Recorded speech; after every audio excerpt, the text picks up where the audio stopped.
নমস্কাৰ বন্ধুসকল, আৰু এবাৰ সংঘটিত হ'ল এই অসমত এটা শিহৰণকাৰী ঘটনা। শাহুৱেক আৰু ননদে কৰিল বোৱাৰীক অত্যাচাৰ।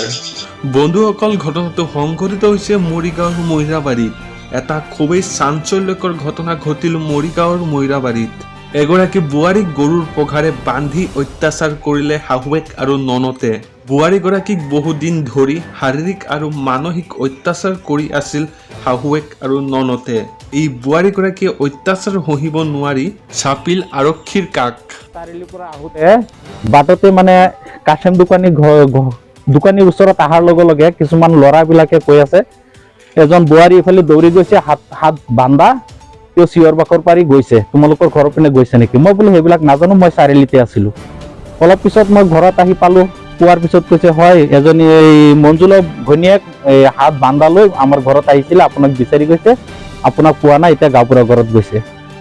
তেতিয়া মই এই কথা শুনি পেলাই মই ঘৰৰ পৰা আকৌ চাৰিআলি গলো। বন্ধুসকল, কি ক'ব আপোনালোকে এই ঘটনাটোৰ বিষয়ে কমেণ্ট কৰিবা। ধন্যবাদ।